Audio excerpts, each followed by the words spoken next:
Guys, आप सभी लोग कैसे हैं और आपकी प्रिपरेशन कैसे चल रही है। अभी हम लोग मैच द फॉलोइंग के क्वेश्चंस करेंगे और मैच द फॉलोइंग्स करने से पहले अगर आप इस चैनल में नए हैं तो सब्सक्राइब कर लीजिए और बेल आइकन को जरूर प्रेस करिए ताकि आपको आने वाले सारे वीडियोस की नोटिफिकेशन मिलती रहे और आप टाइम पर वीडियोस देख पाए।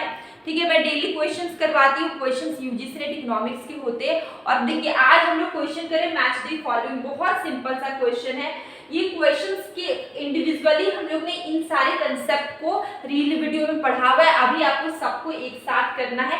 जैसे बहुत सिंपल सा क्वेश्चन है, जैसे प्रिंसिपल ऑफ इकोनॉमिक्स। ये क्या है? प्रिंसिपल ऑफ इकोनॉमिक्स किसने दिया है? हम लोग सबको ही जानते हैं। Principle of economics given by Marshall. ठीक है, इसके बारे में हम लोग ने और भी डिटेल में पढ़ा है। तो ये किसने दिया है? मार्शल ने।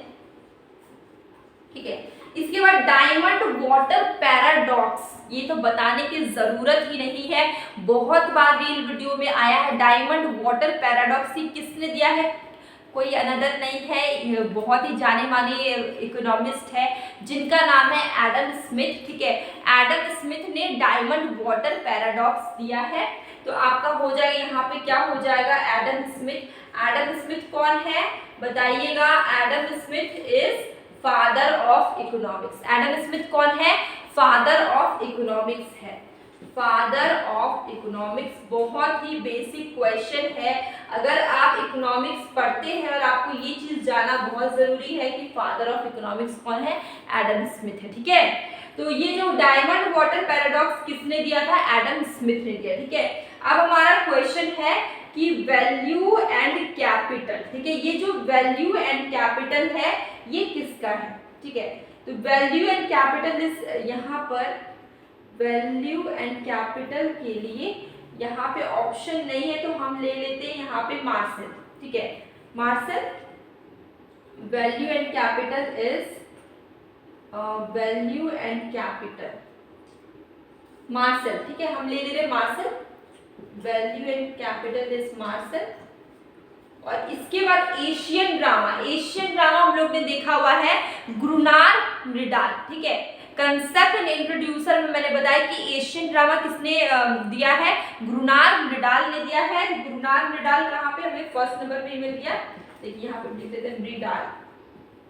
ठीक है, और लैंग्वेज ऑफ इकोनॉमिक्स जो लास्ट बच गया। ठीक है, जो ऑप्शन लास्ट बच गया वो आपका आंसर हो जाएगा लैंग्वेज ऑफ इकोनॉमिक्स। देखिए जेके गलबैरिक इन्होंने दिया है लैंग्वेज ऑफ इकोनॉमिक्स, तो यहाँ पे हो जाएगा 10th। ठीक है, तो ये हमारा सारा मैचिंग हो गया। अब हम देखते हैं सबसे पहले हम लोग को प्रिंसिपल ऑफ इकोनॉमिक्स कहाँ मिला था? अल्फ्रेड मार्शल में, तो हो जाएगा 3। डायमंड वाटर पैराडॉक्स हमें कहाँ मिला? एडम स्मिथ में, तो 5। और अब हम देख रहे हैं value and capital. Value and capital, ठीक है, ये मार्शल का था, तो मार्शल कहाँ पे है? मार्शल यहाँ पे 2 बार है, 3 और 4 2 बार, तो हम ले लेते हैं 4। इसके बाद है वैल्यू एंड कैपिटल के एशियन ड्रामा। हम एशियन ड्रामा गिवन बाय ग्रुनार मृडाल, तो हो जाएगा आपका answer 1। And language of economics की बात करें तो गलबैरिक। गलबैरिक कहाँ पे था आपका? 2। 3 5 4 1 2 इज करेक्ट आंसर। तो answer will be A. Answer will be कौन सा हो गया? ए। ठीक है, 3 5 4 1 2। तो ये जितने भी कंसेप्ट हैं इंडिविजुअली भी इंपॉर्टेंट है क्योंकि इंडिविजुअली पूछा गया है। Asian drama given by 4 options मिल जाएंगे, ग्रुनार मृडाल और भी कुछ। ठीक है, तो आपको करेक्ट ऑप्शन में टिक लगाना होगा। तो इंडिविजुअली भी क्वेश्चन पूछा जा सकता है और एक साथ मैच द फॉलोइंग में भी पूछा जा सकता है। ठीक है, इसके बाद आपका क्वेश्चन क्या है? नेक्स्ट क्वेश्चन आते हैं हम लोग यहाँ पे। ये देखिए क्वेश्चन क्या है? Consistency of prices, sorry inconsistency of prices. ठीक है, all points on the contract curve, Walrasian equilibrium, welfare function. तो आपको घबराने की बात नहीं है। अगर आपने सिलेबस कवर किया है, आपने अच्छे से क्वेश्चंस मतलब सिलेबस के चैप्टर को, कंटेंट को, जो भी कंसेप्ट है उसको आप अच्छे से पढ़े तो आपको कोई भी दिक्कत आने वाली नहीं है। तो देखिए हमारा नेक्स्ट क्वेश्चन क्या है कि इनकंसिस्टेंसी ऑफ प्राइसेस। ठीक है, इनकंसिस्टेंसी ऑफ प्राइसेस ये आपको कहाँ पे मिलने वाला है? पेरेटो में तो नहीं होगा।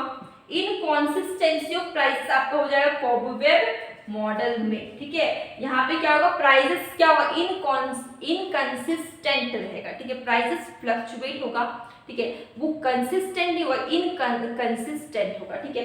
तो यहाँ पे आपका ये जो ए वाला ऑप्शन आ जाएगा आपके 2 में, ठीक है, 2 आ गया। तो सबसे पहले ये यहाँ पे हो गया इनकॉन्सिस्टेंट, सॉरी कोबवेब मॉडल। अब हम देख रहे हैं all points on the contract curve, ठीक है, जितने पॉइंट्स हैं कॉन्ट्रैक्ट कर्व के सबको मैचिंग कर देंगे तो वो आपका क्या हो जाएगा, पेरेटो इफिशिएंट हो जाएगा। हम लोग ने पेरेटो इफिशिएंट पढ़ा है, ठीक है। वहां पर जितने भी जो कॉन्ट्रैक्ट कर्व होते हैं सबको अगर आप जितने भी पॉइंट्स होते हैं कॉन्ट्रैक्ट कर्व की सबको मैच कर देते तो क्या बनता है, हमारा पेरेटो इफिशिएंट बनता है, ठीक है। पेरेटो इफिशिएंट बहुत इंपॉर्टेंट चैप्टर है। जितने भी पॉइंट्स से कॉन्ट्रैक्ट कर्व की सबको मैच कर दे तो आपको क्या बनेगा, पेरेटो इफिशिएंट। तो आंसर विल बी का आंसर हम देखते हैं कहाँ पे जाएगा आपका, पेरेटो इफिशिएंट में, ठीक है। इसका हो गया आपका पेरेटो 1, पेरेटो इफिशिएंट। इसके बाद हम लोग देख रहे हैं वॉलरसियन इक्विलिब्रियम, ठीक है। वॉलरसियन इक्विलिब्रियम का आंसर क्या होगा और वेलफेयर फंक्शन का क्या होगा, हमें 2 करना है, ठीक है। तो वॉलरसियन का बात करते हैं तो ये आपका होगा कॉम्पिटिटिव इक्विलिब्रियम, तो इसका हो जाएगा 4। और अगर हम वेलफेयर फंक्शन की बात करते हैं, वेलफेयर फंक्शन किसने दिया है, कार्डर एंड हिक्स ने, तो आंसर हो जाएगा वेलफेयर फंक्शन का आपका 3 हो जाएगा, कार्डर एंड हिक्स, ठीक है। तो हमारा सारा मैचिंग हो गया। इनकॉन्सिस्टेंट ऑफ प्राइसेस किस में जाएगा, कोबवेब मॉडल में, ठीक है। और ये जो कोबवेब मॉडल है इसके एक न्यूमेरिकल्स है जो कि पूछे गए थे, मैंने करवाया है कोबवेब मॉडल का एक न्यूमेरिकल, आप सर्च करेंगे कोबवेब मॉडल न्यूमेरिकल तो आपको मिल जाएगा, ठीक है। आप देखिए all points on the contract curve के सारे पॉइंट्स को मैच करने से क्या मिलता है, पेरेटो इफिशिएंट, तो आंसर हो जाएगा पेरेटो इफिशिएंट। इसके बाद हम देख रहे हैं वॉलरसियन इक्विलिब्रियम की अगर हम बात करें तो ये कॉम्पिटिटिव इक्विलिब्रियम है और वेलफेयर फंक्शन गिवन बाय कार्डर एंड हिक्स, ठीक है। तो मैचिंग हमारा हो गया, मैचिंग क्या हुआ 2 1, उसके बाद 4 3। अब हम लोग करेक्ट आंसर ढूंढते हैं, तो करेक्ट आंसर 8 2 1 2 4 ये तो नहीं होगा, 3 1 2 4 भी नहीं होगा, 4 3 2 4 ये भी नहीं होगा, 2 1 2 1 4 3, आंसर विल बी डी 2 1 4 3। देखिए क्वेश्चन है अरेंज करना है क्रोनोलॉजिकल ऑर्डर में, ठीक है।